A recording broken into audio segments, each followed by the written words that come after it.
Okay, so let's go ahead and get into today's awkward story. Chris, can you give us a little bit of a background? We'll link to the entire article here in the show notes. Yeah. But Chris is just going to kind of sum it up for us. Yeah, I'm going to get my phone here to read this. It's closer to my face. It's old. All right, so this Chicago couple, they posted a $240 invoice to guests who didn't show up to their wedding. They said that they received some apologies right after they put that up and said this was a teachable moment. So the couple, it's Doug and Deidre, I think is how you say her name. They held their dream destination wedding in Negril, Jamaica. I'm sure I'm saying that completely wrong this month. And so they said that they had 109 guests RSVP to attend, but 8 people just didn't show up. And even though they said they had confirmed that they were going to attend as early as August 1st. So this is like right before the wedding. So he noted that the couple paid for the tropical wedding in advance, and the couple wasn't notified ahead of time that the guests were not coming. And when they returned to the States, Simmons said no one reached out to them. So they didn't even say, hey, sorry, I didn't come to your wedding. So when we got back, they didn't say anything. Simons told Insider on Monday, and I feel like that was a real issue because we would have understood if they had told us that they could not make it. It wouldn't have been a problem, but to no call, no show, that was an issue. So he went to social media and he posted this. He said, "Don't be offended when I send out this invoice to you. It's going to look something like this." And he put up a picture. It was an invoice for them not showing up to their wedding for $240. And he said, "I'll be sending it via email and certified mail just in case you ain't get the email. #petty post." So he never actually sent this out, but it was more so him venting about the fact that they paid all this money up front for this destination wedding. People said they were going to come and then they didn't. So basically they just paid for nothing. So that I got this sent to me and I was like, Allison, yes, we need to discuss this on the podcast. Yes. Okay. So I want to jump into this saying we had some no-shows for our wedding. People that RSVP'd us, yes, but they didn't show up. And I think it was more than that. I think it was maybe 10 to 20 people that it is. And you know, it was, and they would have had to travel. So we got married in Dallas and the people who didn't show up didn't live in Dallas. So, you know, it would have been something where they would have had to travel, get a hotel room, come to the wedding. And I don't remember off the top of my head, you know, this was 10 years ago, how much we paid for catering or anything like that. I don't even care about that. But everyone who didn't come most of them were from my husband's friends from college. And he had his feelings hurt. It was some of the people that, you know, he was like a best man in their wedding. They were close friends. They were close. One of them in particular, I won't say all of them. One of them in particular, he was really close with for many, many years. And not only did he not show up and not call, they have not spoken since. Oh, yes. Wow. And not because, you know, they just, neither one of them have ever reached out to each other since. Ever. They just like, and I know like part of it was my husband's feelings were hurt. Like this was one of his closest guy friends in college who did move away. And I'm sure there, you know, when you move away, there is some distance and you don't talk as much. But he was really looking forward to seeing him. He had talked to him. He had even invited him to to hang out. Like the day we got married, they went and golfed and stuff beforehand because we got married in the evening. So our wedding was at like 7:00. And so he had even invited him to be like some of the people that golf and everything. And he just no-showed. Wow. Yeah. Yeah, that is actually very sad. Yeah, it is sad. And so I'm guessing these people probably felt the same way, right? Theirs was going to Jamaica. I'm guessing these people had to have booked something to go there, and they must have canceled last minute because you know, I'm guessing they would have. Yeah, they didn't say like if people had to pay. I'm assuming they had to pay for their own flights. I doubt this couple was paying for everyone to fly out there. So maybe they just never even booked the flight. They were right, never going to and maybe show up. I think they even probably had to pay for their room. You know, it was just the wedding that was that meal or whatever, but. To go as far as to invoice, now that's sending a message. And they said he didn't actually send it out. It was just more so he's like, okay, I'm gonna, you know, this is me just being petty. But okay, I'm not torn. Like I think it is wrong to say you're going to come to something and then just not show up. Like if you're not gonna go, just say you're not gonna go. Like, just make it easy. But destination weddings are a tough thing. Like you're putting a big financial commitment on someone to take like a wedding normally happens on the weekend. So you may not even have to take a day off of work, but for a destination wedding, you got to take vacation days. You got to pay for flights, hotels. And it's like, what if you only get one vacation a year and now you got to spend it going to this wedding that you didn't plan on? Like, I already like destination weddings are a little, it's a little iffy on I can't believe side. they had 109 people RSVP. Yes. I always thought like destination weddings, okay, you might have like 30 people come. Like you assume it's going to be just a much smaller wedding, So, but I don't know. I do think it's petty. But obviously this person's just has sarcasm. They just have a sense of humor. Yeah. And that's what they were alluding to. But it just blew up and went viral. And I think some people assumed he did send the invoice. And people are not happy about it. They're not happy about it. No, people are mad about this. Yes, they are. He did say, the article did also say that they have had people reach out to them and apologize. Yeah, I think they got the guilt overwhelmed them and made them send out a message. Exactly. I mean, I guess when you do it, when you have a wedding, you hold a wedding, you already, I think in your mind, people aren't going to show up. And I know, like for our wedding, there was like I think at least one completely empty table where people just didn't show up. Right. And you just kind of know, like it sucks because you paid for food, assuming they're going to be there. But I don't know. It feels like one of the risks, the liabilities when having a wedding that you're just going to end up. I don't want to say you're wasting money when you're having. Wow. You're spending a lot of money. How much did your wedding cost? I'm curious. It wasn't crazy. I want to say it was somewhere between 14 and 16. Okay, that's about ours. What we spent. That was. Yeah, which I do. We didn't have 14 or 16. So I was very, very lucky because my mom had saved $20,000 for my wedding. And she had said, it was whenever I was first dating this guy in college, Chris.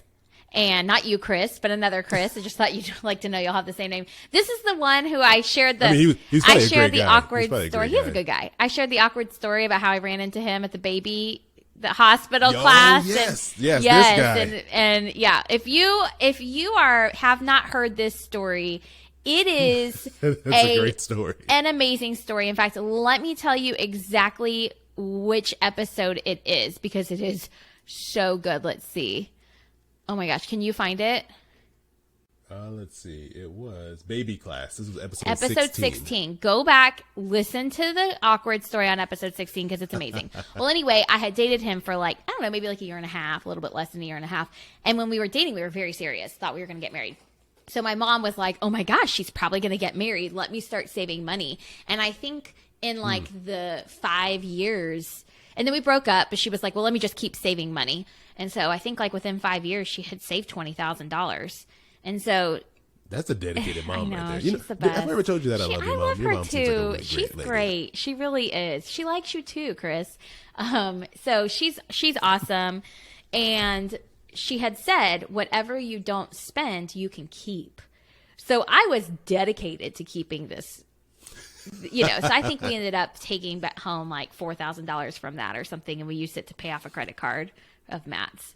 So anyway, but that was our situation. But yeah, I mean, I think that if anything, if you're not going to show up, obviously I don't think you should have to pay for your food, even if the caterer has already been paid. Yeah. I don't think that should be an expectation.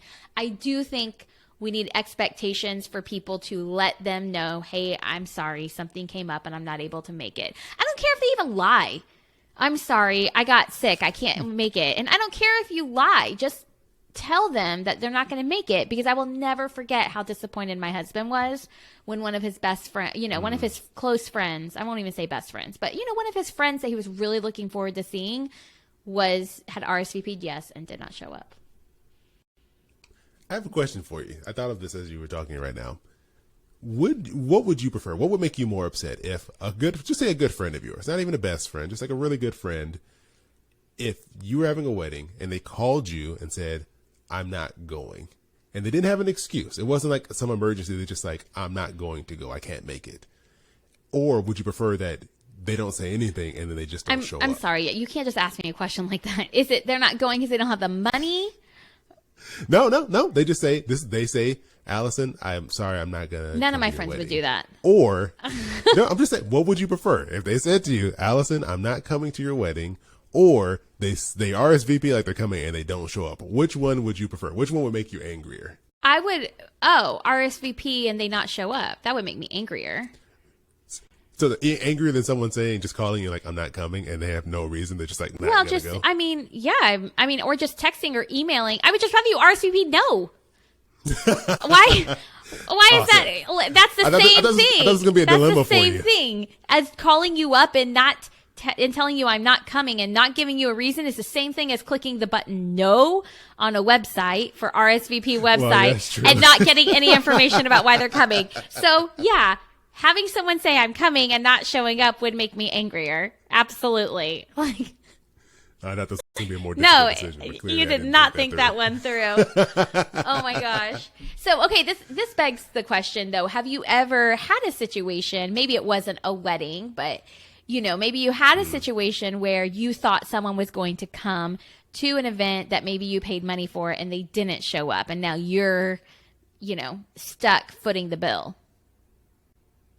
Ooh, I don't know if I've ever had someone say they were going to do something that cost me money and they didn't, but I've definitely had people not show up to things that I was doing, and it does suck. Like if you say like, oh, you're gonna have like a party or a birthday or hangout or whatever, and someone you want to be there and they don't show up, it sucks. And that's even without any of the financial responsibility. It does suck. In fact, I don't know. I can't believe I'm about to tell you this story. Oh, am I going to regret this? Maybe I should save it for an awkward story. You cannot make fun of me. I mean, I can't make any promises, but okay. Well, it just does suck. When I was in 6th grade, I threw my first boy-girl party. It was going to be a boy-girl dance party. And I had a DJ, my cousin, Jonathan, and who was in 7th. Was Jonathan also in 6th grade? And I had made, it was around Christmas time, and I had made like mistletoe, and there was like, we cleared the back patio to be like a dance, like a boy girl dance party, and we had got all these snack foods, and I gave out all these invitations, and my friend Christy was there, and she was kind of like, she was just like my dedicated friend that showed up to everything. But other than her, I had one person show up, Daryl Wells. No. And Daryl Wells made fun of me all the way to the end of high school. Remember that party you threw that no one came to? And I'm like, shut up, Daryl. Because no one needed to know that I had a party that no one showed up to. If no one shows up to it, then everyone thinks that maybe it was awesome, right? It was awful. I cried so much. I cried in my room, and then my cousin DJ Jonathan made fun of me. Forgot about the DJ. Made fun. So, it was basically my cousin Jonathan with my 6 CD changer boombox. Is my DJ is this 6 CD player boombox. So yeah, I would have liked it if those people would have RSVP'd no, because then I would have just canceled the party. Not spent money on all the frozen taquitos we bought. I actually, as funny as that is, I actually feel bad for little 6th grade Allison. For little 12-year-old Allison, I feel really bad. Yeah, Daryl Wells stood up by all your Daryl friends. Wells saw me cry that night. But, okay, wait, hold on. So I do have follow-up questions. So you started crying before your 2 guests and your DJ left, yes. I'm guessing. So did you just break? I imagine you just like sitting in the middle of the dance floor. We had a disco ball. Crying while they stand around and watch you cry on the floor. I think it was my cousin John. He's not even my cousin technically. We're just somehow related way down the line, so we called each other cousins. But he made some sort of rude, sarcastic comment like you probably would have made, and it hurt my feelings, and Daryl probably laughed. And, I don't know, my brother was there, but he probably was trying to stay out of it. And I just started crying and I went to my room. I remember that. And then Jonathan came and apologized and gave me a hug. So that was hard. So when people want to invoice no-show guests, invoice them. Send the invoice. Absolutely. 100% do it. Because your emotional pain is worth something. You should have sent them an invoice for $7.50 for the I taquitos. know. We had made so many taquitos. It was all set up. It was on my back patio. Oh. It was great. It was going to be awesome. We strung Christmas lights. It was great. Ugh. I cannot believe I just shared So you know that. what? Oh my gosh. I need to go hide in a hole, in a cave. You know what? I'm sorry I brought up this trauma for you. I didn't know the story was going to trigger all these. I'm going to need to take some you. time. I'm having some PTSD from this. Oh man. So I want to know for those of you listening to this, I want to know, have you had people not show up to your party or your event or your wedding, whatever it may be? And also, have you ever just not show up? Have you said you're going to show up to something and you didn't show up? I need to know answers to both of those questions. Well, I've never done that for a wedding. I've never been a no-show for a that's wedding. too big. I would never do I've that never for a done wedding. that for a wedding. I don't know if I've done that for something else. Maybe I have, but never a wedding. So, anyway. Yeah, I need to know what type of people are listening to this podcast. Send right us now. a That's what I message. wanna know. Send us a message on Instagram at This Is Awkward Podcast. And if you also have thrown a party where no one shows up, please let me know I'm not alone here because I'm feeling really down right now. And I just kind of want this. I'm ready to end this episode. Can we get to something happier now, please? Yeah, I know how the Simmons feel.